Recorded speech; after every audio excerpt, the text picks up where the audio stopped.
बिस्मिल्लाहिर्रहमानिर्रहीम। प्यारे बच्चों, स्पेक्ट्रोस्कोपी को समझने के लिए और रोटेशनल स्पेक्ट्रा को अंडरस्टैंड करने के लिए एक और बड़ा important parameter moment of inertia.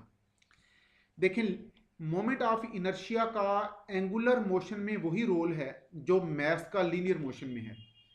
यानी किसी बॉडी की मैस जितनी ज़्यादा होगी उतना ही उसमें उसको लीनियर मोशन कराना मुश्किल होगा। यानी लीनियर मोशन के लिए वो उतनी ही ज़्यादा रेजिस्टेंस ऑफर करेगी। ये हमारा एवरीडे लाइफ का एक्सपीरियंस है कि कोई बॉडी जितनी हैवी होगी उतना ही उसमें उसको मूव करने के लिए ज़्यादा फोर्स लगानी पड़ेगी। मोटरसाइकिल को हम थोड़ा सा पुश करें, साइकिल चलने लग जाता है। मोटरसाइकिल को चलाने के लिए ज़्यादा पुश चाहिए। यानी अगर मोटरसाइकिल स्टार्ट नहीं हो रहा और हमने उसे धक्का लगा के स्टार्ट करना है तो इसको साइकिल से ज़्यादा फोर्स इस पर लगानी पड़ेगी, क्योंकि इसका मैस ज़्यादा है। कार का मैस उससे भी ज़्यादा है, तो कार को एक बंदा धक्का नहीं लगा सकता। इसको मूव करने के लिए ज़्यादा फोर्स चाहिए है, और बस को मूव करने के लिए और ज़्यादा फोर्स चाहिए है। तो the mass is actually resistance offered by a body for linear motion. और इसी चीज़ को अगर हम रोटेशनल मोशन पर अप्लाई करें, resistance offered by a body for rotational motion is called moment of inertia. और मोमेंट ऑफ इनर्शिया को हम कैपिटल आई से रिप्रेजेंट करेंगे। और ये याद रखिएगा कि कैपिटल आई से हम आयनिक स्ट्रेंथ को रिप्रेजेंट कर चुके हैं इलेक्ट्रोकेमिस्ट्री में, but here we will represent moment of inertia by I. It is ability of a body to resist rotation. Ability of a body to resist rotation is called moment of inertia. या इसको आप यूं कह लें, ability of a body to resist rotational motion is called moment of inertia, or we can say ability of a body to resist angular motion, or ability of a particle to resist circular motion is called moment of inertia. Moment of inertia plays same role in rotational motion or angular motion as does mass in linear motion. यानी linear motion में जो role mess का है वही role angular motion में या rotational motion में वही रोल मोमेंट ऑफ इनर्शिया का है। Mass is resistance offered by a body for linear motion against linear motion, and moment of inertia is resistance offered by a particle against angular motion और rotational motion. Therefore, moment of inertia is also called rotating mass. अब देखें, जब हम linear motion को अगर हम angular motion के साथ या रोटेशनल मोशन के साथ कंपेयर करें तो उनके पैरामीटर्स किस तरह कन्वर्ट होंगे, ये इस टेबल में देखिएगा। लेफ्ट साइड पर पैरामीटर लिखे हैं, इसके बाद इन्हीं पैरामीटर को लीनियर मोशन में कैसे रिप्रेजेंट किया जाता है और रोटेशनल मोशन और एंगुलर मोशन में कैसे रिप्रेजेंट किया जाता है। डिस्प्लेसमेंट को लीनियर मोशन में हम रिप्रेजेंट करते हैं एस से या एक्स से, और एंगुलर मोशन में डिस्प्लेसमेंट को एंगल से रिप्रेजेंट किया जाता है, that is denoted by theta. तो angular displacement is represented by angle. The measure of angular displacement is angle, और एंगल को हम रिप्रेजेंट करते हैं थीटा से। लीनियर वेलोसिटी को v से रिप्रेजेंट करते हैं और एंगुलर वेलोसिटी को ओमेगा से रिप्रेजेंट करते हैं। लीनियर एक्सेलरेशन को a से रिप्रेजेंट किया जाता है और एंगुलर एक्सेलरेशन को अल्फा से रिप्रेजेंट करते हैं। लीनियर मोशन में फोर्स को f से रिप्रेजेंट करते हैं और एंगुलर मोशन में फोर्स को टॉर्क कहा जाता है। अब फोर्स को हम डिफाइन करते हैं कि ये ऐसा फैक्टर है जो किसी पार्टिकल की पोजीशन को चेंज कर दे या पोजीशन को चेंज करने की कोशिश करे, या किसी मूविंग पार्टिकल को रोक ले या मूविंग पार्टिकल को रोकने की कोशिश करे। और यही पैरामीटर एंगुलर मोशन में या रोटेशनल मोशन में इसे कहेंगे टॉर्क, और इसको ग्रीक वर्ड टॉ से रिप्रेजेंट करेंगे। लीनियर मोशन के लिए मोमेंटम को p से रिप्रेजेंट करते हैं। It is linear momentum that is the product of mass and linear velocity. Similarly, angular momentum is the product of moment of inertia and angular velocity. अब देखें यहां इसे कंपेयर कर लें, मैस की जगह हमने लीनियर एंगुलर मोमेंटम में मोमेंट ऑफ इनर्शिया पुट किया है. It mean moment of inertia is actually the alternative of mass in angular motion. तो लीनियर मोशन में जहां हम मैस की वैल्यू पुट करेंगे, रोटेशनल मोशन में वहां हम मोमेंट ऑफ इनर्शिया की वैल्यू पुट करेंगे. That will be represented by capital I.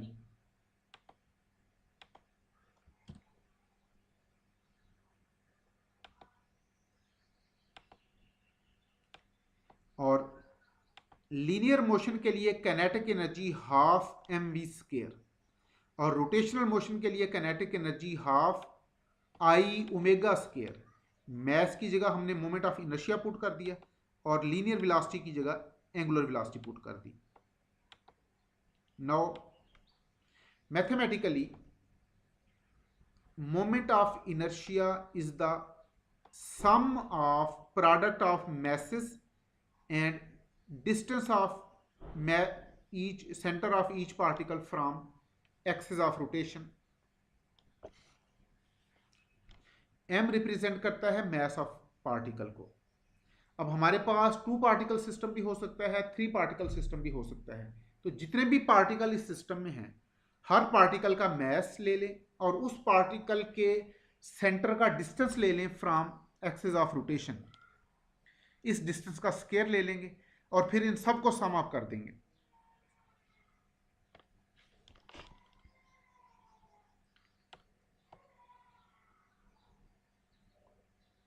For 2 particle system, let suppose हमारे पास एक पार्टिकल का मैस है m1 और दूसरे पार्टिकल का मैस है m2, and distance between centre of 2 atoms system of center of 2 particle is r. Distance between center of 2 particles is r. Now the distance of m1 from center of mass is r1 and distance of m2 from center of mass is r2. चूंकि हमारा axis of rotation centre of मास से पास हो रहा है,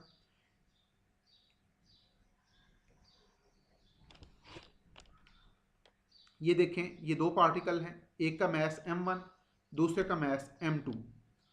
जिस particle का mess m1 है उसका सेंटर ऑफ मास से या एक्सिस ऑफ रोटेशन से डिस्टेंस है r1, और जिस पार्टिकल का मैस m2 है उसका सेंटर ऑफ मास से डिस्टेंस है r2.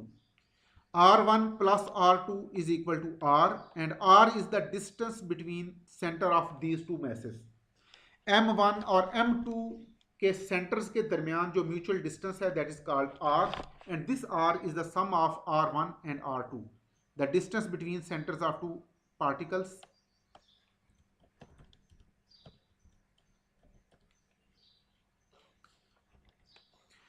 अब यहां पर हम डिस्कस कर रहे हैं कि हमारा axis of rotation centre of मास में से पास होगा, लेकिन हर रोटेशन में ऐसा नहीं होगा. इसको हम डिटेल से नेक्स्ट लेक्चर में डिस्कस करेंगे.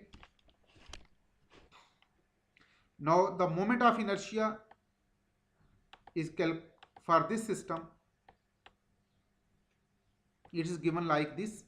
ये देखें, mass of particle 1 multiplied by square of its distance from centre of mass, and mass of particle 2 multiplied by square of its distance from centre of मास. और यहां हमारा एक्सिस ऑफ रोटेशन इस particle के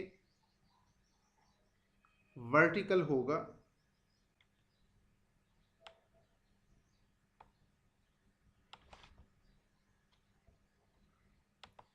ये देखिएगा, and let me show you.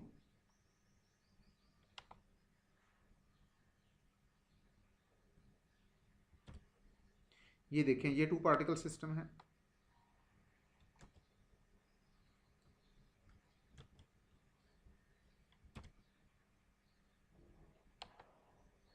अब इसका axis of rotation इस डायरेक्शन में है, ये इस डायरेक्शन.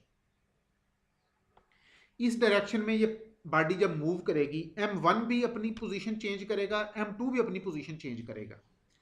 लेकिन अगर दोनों पार्टिकल के मैसेज में डिफरेंस बढ़ता जाएगा तो centre of mass heavier particle के क्लोज होता जाएगा। ये वही बात जो हम प्रीवियस लेक्चर में डिस्कस करते आए हैं कि अगर हमारे पास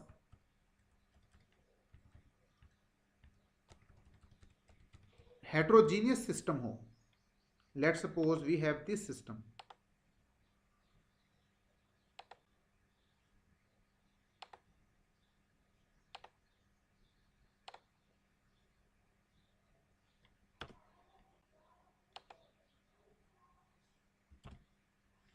अब देखें इस सिस्टम का centre of mass heavier particle के करीब है, ये इसका एक्सिस ऑफ रोटेशन अगर हो तो हैवियर पार्टिकल जस्ट अपनी जगह पर स्पिन करेगा, इसमें इसकी पोजीशन में कम चेंज आएगी, जबकि लाइटर पार्टिकल को ज्यादा चेंज करना पड़ेगा अपनी पोजीशन को। और ये सेंटर ऑफ मास जितना हैवियर पार्टिकल के करीब जाता जाए, लेट सपोज अगर ये यहां पर हो तो फिर हैवियर पार्टिकल अपनी जगह पर ही रहेगा, उसकी पोजीशन चेंज नहीं होगी इस टू पार्टिकल सिस्टम को। अब अगर हम यानी अगर सेंटर ऑफ मास यहां पर हो और ये टू पार्टिकल सिस्टम अगर रोटेट करे तो हैवियर पार्टिकल अपनी जगह पर ही रहते हुए स्पिन करेगा, इसमें इसकी पोजीशन चेंज नहीं होगी, लेकिन लाइटर पार्टिकल की पोजीशन चेंज होगी। ये हैवियर पार्टिकल के अराउंड स्पिन करेगा, जैसे थोड़ी देर पहले हमने वीडियो में देखा, प्रीवियस वीडियो में, कि अर्थ और सन का जो सिस्टम है, ये देखिएगा इसमें sun rotates around its now look at this video. This is the system of sun and earth, and when rotation will take place, earth will rotate around sun. ये देखें सूरज अपनी जगह पर है, जमीन उसके अराउंड रोटेट कर रही है, और ये जो छोटा पार्टिकल है ये चांद है। अगर जमीन और चांद को, अर्थ और मून को हम कंपेयर करें तो अर्थ मून के लिहाज से अपनी पोजीशन चेंज नहीं करती, earth is stationary with respect to moon. Same is case here. अब इसमें देखें इस सिस्टम में एक्सेस ऑफ रोटेशन ये भी हो सकता है, दैट इज वर्टिकल, और एक्सेस ऑफ रोटेशन ये भी पॉसिबल है, ये इस डायरेक्शन में, along the bond axis, along the line joining centre of two particle. लेकिन इसको हम बाद में डिस्कस करेंगे, क्योंकि इस एक्सिस के along moment of inertia zero है, इसको हम डिटेल से बाद में देखेंगे।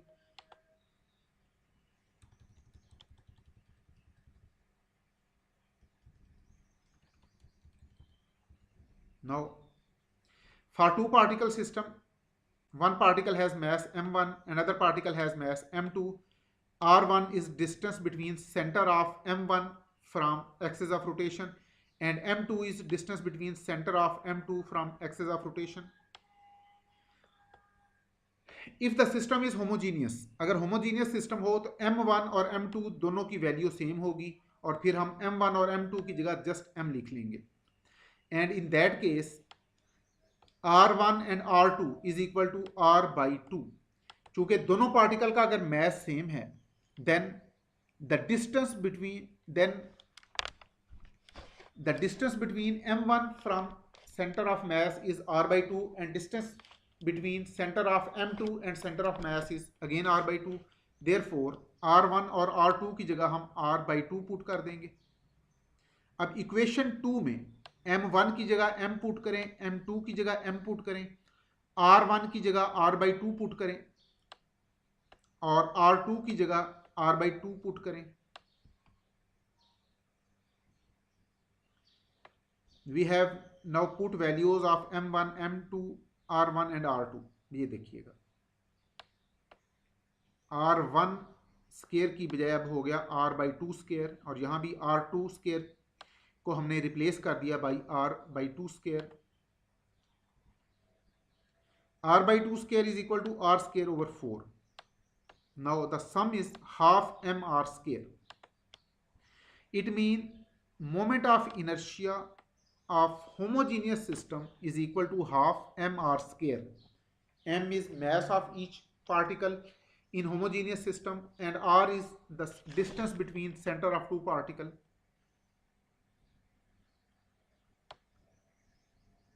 Now moment of inertia for heterogeneous system.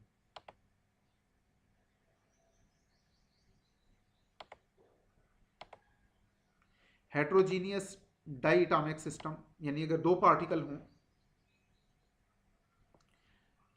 अब ये दो पार्टिकल एटम भी हो सकते हैं, कोई और पार्टिकल भी हो सकते हैं, जैसे हमने सूरज और ज़मीन की एग्जांपल देखी या जैसे हमने चांद और ज़मीन की एग्जांपल देखी. In that case the sum of R1 and R2 is equal to R. It means we can put R1 equal to R minus R2 and we can put R2 equal to R minus R1. So at the center of mass M1 R1 is equal to M2 R2. क्योंकि centre of मास पर body perfect balance में होता है. Two particle system is at perfect balance, is in perfect balance at centre of mass. इसका मतलब है centre of मास पर M1 R1 की वैल्यू M2 R2 की वैल्यू के इक्वल होगी, क्योंकि जिस पार्टिकल का मास ज़्यादा है उसका डिस्टेंस सेंटर ऑफ मास से कम होगा, और जिस पार्टिकल का मास कम है उसका सेंटर ऑफ मास से डिस्टेंस ज़्यादा होगा. इसलिए M1 R1 का प्रोडक्ट वही होगा जो M2 R2 का प्रोडक्ट है. तो इस इक्वेशन 4 में अगर हम R1 की ये वैल्यू पुट कर दें, वी विल गेट M1. अब R1 की जगह हमने R माइनस R2 पुट कर दिया. इट मीन M1 अब R से भी मल्टीप्लाई होगा और M1 R2 से भी मल्टीप्लाई होगा. ये देखिए इस इक्वेशन में अगर हम M1 R2 को इस साइड पर ले जाएं तो ये पॉजिटिव साइन के साथ आ जाएगा. यहां से हम यहां से हम R1 की वैल्यू R2 की वैल्यू फाइंड कर सकते हैं. इस इक्वेशन से अगर हम R2 की वैल्यू फाइंड करें, that is this one. It is the ratio of M1 R and M1 plus M2. This is equation number 5. Now again come to equation 4. Equation 4 कहती है M1 R1 is equal to M2 R2. इस equation में अगर हम R2 की ये value put करें, यहाँ पर R2 की हम ये वाली वैल्यू अगर पुट करें, this value R minus R1, ये वैल्यू हमने पुट कर दी, देन इट मीन अब M2 will be multiplied by R and R1. It is like this. Now अब यहां से हम R1 की वैल्यू फाइंड कर सकते हैं. देखिए R1 को हमने कॉमन लिया and equation 6 gives value of R1. Now again according to equation 2, moment of inertia of our two particle system is given from this equation. यहां पर हम R1 की वैल्यू पुट करें फ्रॉम इक्वेशन 5 और R2 की value ले लें from equation 6. ये देखें, सॉरी, R1 की वैल्यू हमने लेनी है फ्रॉम इक्वेशन 6 और R2 की वैल्यू लेनी है फ्रॉम इक्वेशन 5. ये R2 की वैल्यू फ्रॉम इक्वेशन 5 और ये R1 की वैल्यू फ्रॉम इक्वेशन 6. ये R1 और R2 की वैल्यूज हम इक्वेशन 2 में पुट करें. ये देखें, ये R1 की वैल्यू और ये R2 की वैल्यू, और इनका हमने स्केयर ले लिया.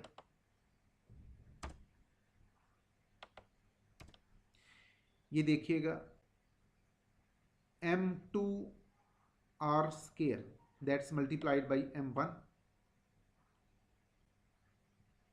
इस इक्वेशन में M1 प्लस M2 स्केयर, इसको हम एलसीएम इसका ले सकते हैं. ये देखें, जब हमने एलसीएम ले लिया, अब हमारे पास न्यूमरेटर में ये वैल्यू आ गई, ये वैल्यू न्यूमरेटर में आ गई, m1 into m2 R square plus m2 into m1 R square, और ये स्क्वायर को अगर हम ओपन कर दें, m2 आर का स्क्वायर इंडिविजुअली पुट कर दें, सिमिलरली यहां भी स्क्वायर ओपन कर लें, m1 स्क्वायर आर स्क्वायर। अब इस इक्वेशन में हम m1 m2 और r को अगर कॉमन ले लें तो equation will be like this. अब न्यूमरेटर में हमारे पास m1 प्लस m2 और डिनोमिनेटर में हमारे पास m1 plus m2 square, it mean ये कैंसिल हो सकते हैं, तो न्यूमरेटर से m1 प्लस m2 डिसअपियर हो जाएगा। Now we will get moment of inertia equal to this. इसको अगर हम चाहें इसी इक्वेशन को हम रीअरेंज करके यूं भी लिख सकते हैं, और अगर आपको याद हो ये this factor was equal to reduce mass, that is mu.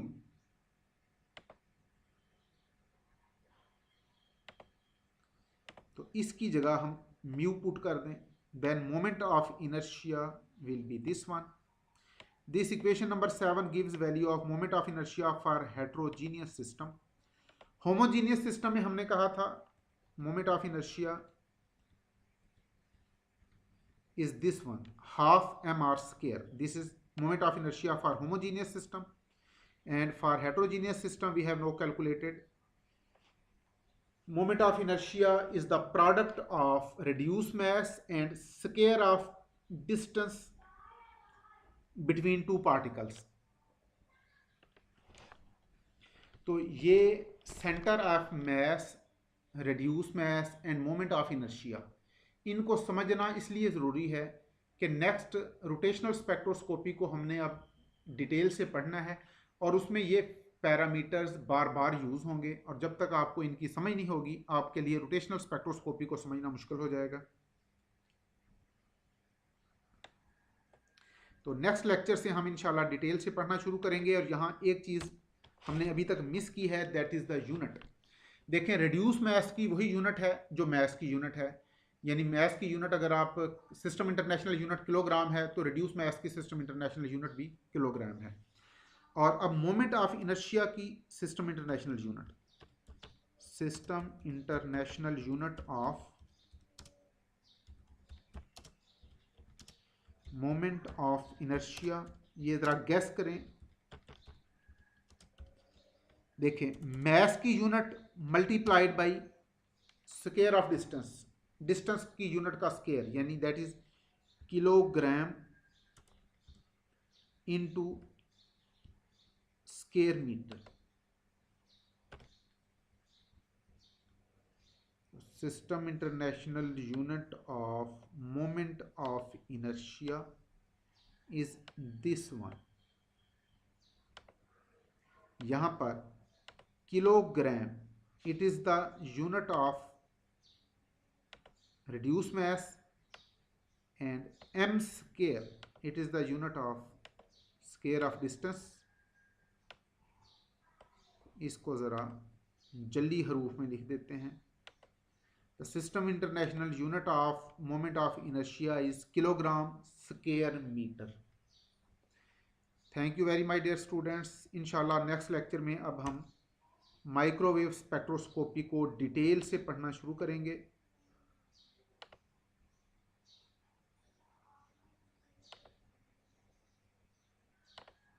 तो प्यारे बच्चों, अपना ख्याल रखिएगा, जो पढ़ाया है इसको याद नहीं करना, इसको समझने की कोशिश करें। अल्लाह आपका हामी नासिर हो। Thank you very much. Allah हाफिज़।